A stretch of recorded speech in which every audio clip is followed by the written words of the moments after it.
Hi, this is Scott Garibay, and today I want to talk about Fallback, Bound for Ruin, the Dungeons and Dragons novel that is coming out, and why it's important for Dungeons and Dragons tabletop role-playing campaigns all over the world, and why every dungeon master and every dungeon performer needs to be paying attention to this project. So first of all, I'm extremely excited about this, and the reason why is this is a brand new novel that's coming out, but it is highlighting a brand new adventuring group, right? It's official Dungeons and Dragons novel, and it looks like Dungeons and Dragons is spinning up its novel writing again, right? And not with the crusty old Dragonlance nonsense. Honestly, there's 200 novels in Dragonlance. That's too many, right? So this is fresh, new, and here's all the good about it. It's by Jaleigh Johnson, right? And she did a crossover novel for Dungeons and Dragons Honor Among Thieves, right? Also, it's a female author, right? And that's a big deal because there's a lot of dude energy on the Dungeons and Dragons design team. And there is not a lot of female energy on the Dungeons & Dragons design team when it comes to lead work, right? They're always like, oh, you shove over there. Me and, Chris and Jeremy, we'll get it done. You guys are fine. Do we need a female lead? I don't know. And actually, the answer has been no. They've never allowed a female lead for Dungeons & Dragons, and that's a problem, right? So every bit of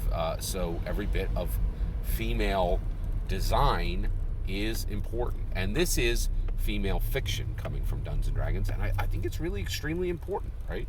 So I'm very, very excited about this project, and today I wanted to talk to you about Tessalynd. So Tessalynd is the elf rogue, and she is the leader of the Fallback crew, right? And she's very proud of leading the greatest crew in the Forgotten Realms. By the way, this is set in the Forgotten Realms, right? Which, again, I think is fantastic because the Forgotten Realms have become the default standard setting of Dungeons & Dragons, mostly because of, in my humble opinion, Dungeons & Dragons Honor Among Thieves. That's when, the nail went into the coffin and it gets put in the ground. That's okay, it's done, baby. Right? That's an American blockbuster.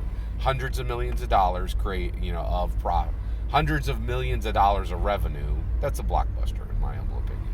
200 million in 2023, when the entire industry's centimeter away from collapse. Let's call that a blockbuster.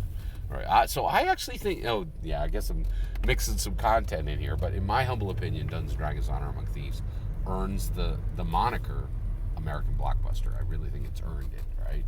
And then, numbers are complex, right? 207 million normally wouldn't be great, but in a year where, Disney appears to be burning money at the box office, 207, we'll take it. And it outperformed several Dungeons & Dragons.